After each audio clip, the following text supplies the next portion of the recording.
दोस्तों, अगर फिर से आपका स्वागत है माई स्मार्ट यूपी बिहार के इस यूट्यूब चैनल में। दोस्तों, अगर आपने अभी तक इस चैनल को सब्सक्राइब नहीं किया तो कर लें, जिससे कि आपको बिहार की ताज़ा और महत्वपूर्ण खबर रोजाना मिलती रहे। पहली और बड़ी खबर, आरजेडी से सैनी ने लिया बदला, गीता को बनाया कैंडिडेट। अमर पासवान के हाईजैक होने के बाद आरजेडी को वीआईपी का करारा जवाब। बोचहा विधानसभा उपचुनाव में पार्टियों की तस्वीरें हर घंटे बदल रही।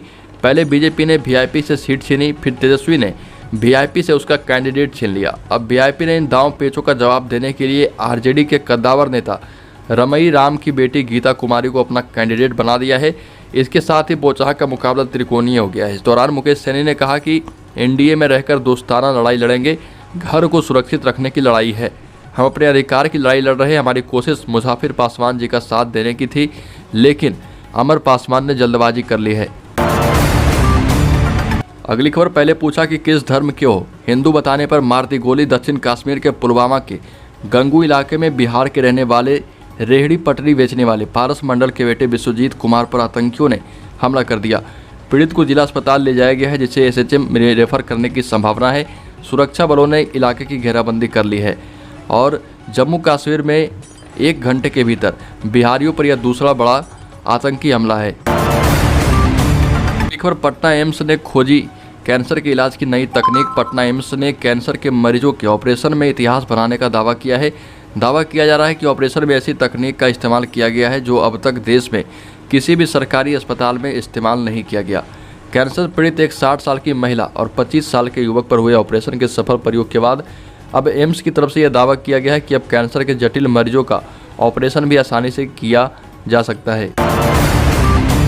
अगली खबर, मोतिहारी का कुख्यात अपराधी देवा गुप्ता हुआ गिरफ्तार। मोतिहारी के कुख्यात अपराधी देवा गुप्ता को पुलिस ने गिरफ्तार किया है। बताया जा रहा है कि गोविंदगंज थाना क्षेत्र के खजूरिया गांव में 12 दिसंबर 2020 में कुख्यात अपराधी राहुल सिंह के भाई के शादी में उसके दरवाजे पर हर्ष फायरिंग करने के मामले में फरार चल रहा था।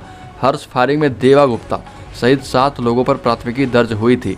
तब से यह फरार चल रहा था। आज पुलिस को सूचना मिली कि यह छतौनी थाना क्षेत्र स्थित अपने घर पर आया है, जिसके बाद छतौनी और गोविंदगंज पुलिस ने छापेमारी कर उसे घर से गिरफ्तार कर लिया। अगली खबर, विपक्ष ने ठुकराया द कश्मीर फाइल्स देखने का offer. The Kashmir files film को लेकर बिहार में सियासत गर्म है और इस फिल्म को बिहार में टैक्स फ्री कर दिया गया है। टैक्स फ्री करने के साथ साथ अब यह फिल्म सभी विधायकों को बिहार सरकार की तरफ से मुफ्त में दिखाई जाने वाली थी, लेकिन विपक्ष ने इसे देखने से मना कर दिया। इसको लेकर उप मुख्यमंत्री तारकिशोर प्रसाद ने पिछले दिनों विधानसभा में अनाउंस किया कि सभी विधायक और विधान पार्षद 25 तारीख की शाम 6:30 बजे पटना के P&M मॉल में आकर इस फिल्म को देख सकते हैं। उसकी व्यवस्था बिहार सरकार करेगी। अब तक यह फिल्म विपक्ष को रास नहीं आ रही है। बिहार सरकार की तरफ से दिया गया ऑफर ना तो कांग्रेस को मंजूर है और ना ही आरजेडी को।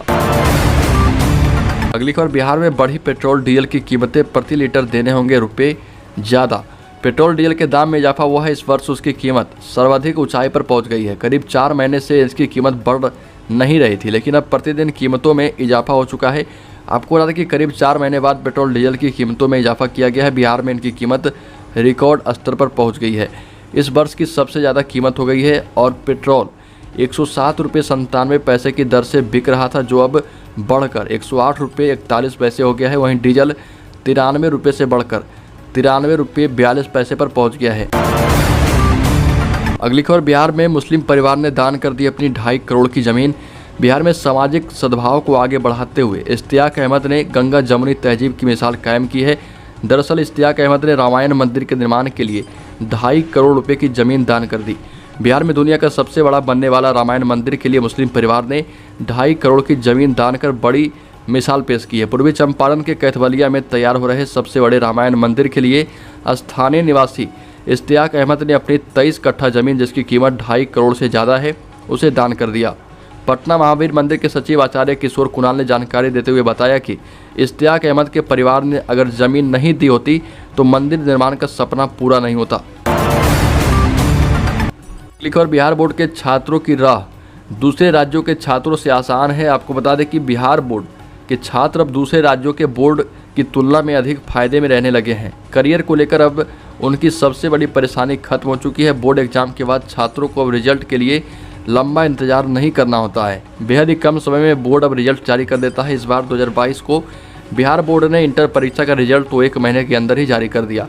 बिहार बोर्ड अब देश भर में सबसे कम समय में रिजल्ट देने वाला बोर्ड बन चुका है। पर पूर्व सीएम जीतनराम मांझी की महिला रिश्तेदार के अपहरण का प्रयास, पुलिस ने शुरू की छानबीन। बिहार के गया जिले में अज्ञात लोगों ने पूर्व मुख्यमंत्री जीतनराम मांझी की एक रिश्तेदार को अगवा करने की कोशिश की और परिवार के अन्य सदस्यों के साथ मारपीट भी की। यह घटना देर रात गया के बाराचट्टी थाना अंतर्गत मोहकमपुर गांव की है। पीड़िता पंचायत सदस्य और मांझी की भतीजी केसरी देवी की बहू है। हमले में केसरी देवी भी घायल हो गई है। केसरी देवी ने कहा कि मेरी बहू शौचालय में गई थी जो घर के बाहर है। उसी समय अपराधियों ने उन पर हमला कर दिया और अपने कंधे पर बिठाकर कहीं ले जाने लगे। अगली खबर, आज से 3 दिनों तक अपनी मिट्टी का जन्मोत्सव मनाएगा बिहार। पटना गांधी मैदान में उद्घाटन करेंगे सीएम नीतीश कुमार। आपको बता दें कि पहली बार एक साथ होगा 500 ड्रोन का शो, पुस्तक मेला एवं बिहारी व्यंजन मेला का भी आयोजन होगा। साथ ही देश के जाने माने सिंगर कैलाश खेर के भी आने की सूचना है। बिहार अपनी स्थापना का 110वां जन्मोत्सव मनाएगा। 22 मार्च 1912 को बिहार अस्तित्व में आया था और मुख्यमंत्री नीतीश कुमार के दिशा निर्देश पर इस बार भव्य अंदाज में 3 दिवसीय बिहार दिवस समारोह मनाया जा रहा और मुख्य आयोजन स्थल गांधी मैदान स्थित प्रशासनिक भवन में पत्रकारों को बताया गया है कि प्रदेश में ही नहीं बल्कि देश दुनिया में बिहार दिवस बिहारीपन की पहचान बन चुका है। अगली खबर, तेजस्वी यादव कभी नहीं बन पाएंगे मुख्यमंत्री। लालू यादव के करीबी नेता ने बगावत करते हुए कही बात। राष्ट्रीय जनता दल का नेतृत्व कर रहे तेजस्वी यादव के लिए रविवार का दिन खुश करने वाला तो मंगलवार का दिन थोड़ा परेशान करने वाला रहा। लालू प्रसाद के सबसे करीबी रहे शरद यादव फिर से राजद में लौट आए और तेजस्वी की तारीफ में जमकर बोले। शरद यादव ने तेजस्वी यादव को बिहार का भावी मुख्यमंत्री बताया और कहा कि उनमें राजद की विरासत को आगे ले जाने की पूरी क्षमता है। इसके अगले ही दिन लालू यादव के एक और करीबी ने तेजस्वी यादव का साथ छोड़ दिया। लालू की सरकार में मंत्री और कई बार विधायक रहे रमई राम ने कहा कि तेजस्वी कभी भी मुख्यमंत्री नहीं बन सकते। अगली खबर, बिहार में अब तक 40 लोगों की गई जान। बक्सर, सिवान, भागलपुर, बांका, शेखपुरा में जहरीली शराब से मौत की चर्चा। बिहार में संदिग्ध परिस्थिति में फिर से 8 लोगों की मौत हुई है। नए मामले बांका, सिवान व बक्सर जिले के 2 तथा भागलपुर व शेखपुरा जिले के हैं। चर्चा है कि जहरीली शराब पीने से इन लोगों की मौत हुई है, लेकिन पुलिस प्रशासन इससे पूरी तरह इनकार कर रहा। बिहार में होलिका दहन के दिन से लेकर अब तक करीब 40 लोगों की मौत संदिग्ध अवस्था में हो चुकी है।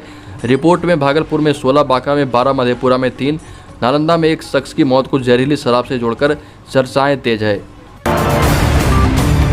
तो दोस्तों, बिहार की ताज़ा खबरों में अभी के लिए इतना ही। अगर आपने अभी तक इस चैनल को सब्सक्राइब नहीं किया तो कर लें, जिससे कि आपको बिहार की ताज़ा और महत्वपूर्ण खबर रोजाना मिलती रहे।